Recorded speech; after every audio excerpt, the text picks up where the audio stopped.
Arcadian Vanguard presents The Wrestling News in your daily wrestling newscast for Wednesday, July 17th, 2024.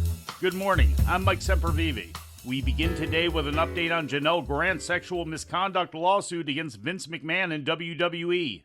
Grant's lawyers filed a discovery petition yesterday against Dr. Carlin Coker and his clinic Peak Wellness, according to John Pollock of Post Wrestling and Brandon Thurston of WrestleNomics.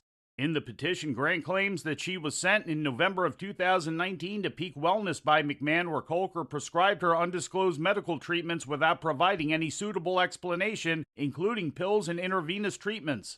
The petition also alleges that Coker regularly treats WWE talent and employees. Grant has also alleged that a Peak Wellness employee was involved in several instances of McMahon's alleged sexual abuse of her, although Coker was not identified by name as the employee. NXT was presented last night on USA Network from the WWE Performance Center in Orlando, Florida. In the main event, Oba Femi retained the NXT North American title over Duke Hudson. Ethan Page made his first successful defense of the NXT Championship, defeating Dante Chen. This man is playing chess right here, not checkers. Here we go. Checkmate. Ethan Page. Is this it? Looking for Ego's Edge. And Page retains his title as the Ego era continues. After the match, Page was attacked by Oro Mensah. The opening match saw the NXT in-ring debut of the Rascals, who teamed to defeat Gallus in a six-man tag. They are brothers to the bone, Vic. Right now, this is just a moment. This is just a moment. The ebbs and flows. That's the way matches go, right? Right, Hendry? Right? You would know.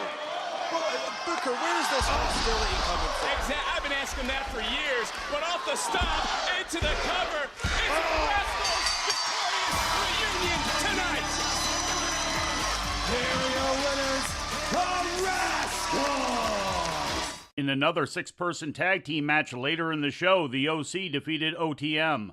Lola Vice beat Jayce Jane and was attacked by Fallon Henley and Jasmine Nix until Carmen Petrovich made the save. In other results, Javon Evans beat Brooks Jensen, and Tatum Paxley pinned Izzy Dame.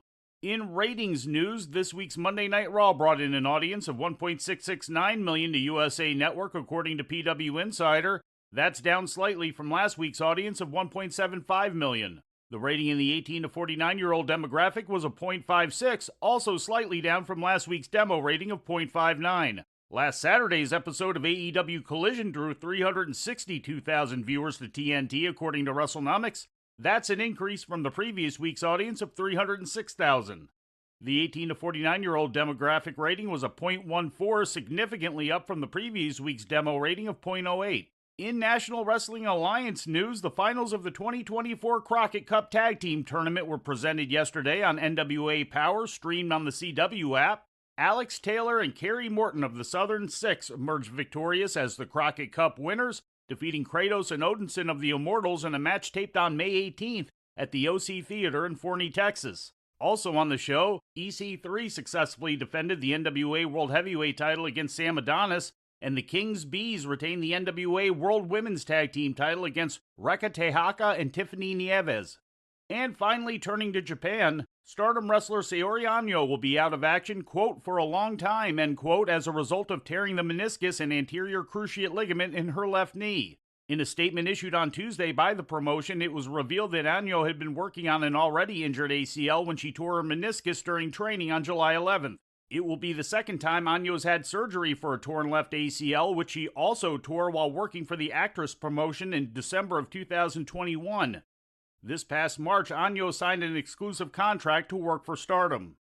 And before we leave you today, we'd like to remind you that however you consume your content, you can find the wrestling news 24 hours a day and 7 days a week across social media. On Twitter, follow us at Wrestling News AV.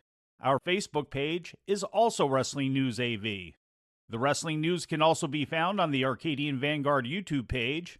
And for those who utilize Amazon Echo devices, just tell Alexa to play the Wrestling News podcast. And remember to make sure you add podcast at the end. Once again, for daily updates, breaking news, and more, follow the Wrestling News across social media. And that's the news for today. If anything happens, we will be here to tell you about it. No clickbait, no paywall, just the wrestling news.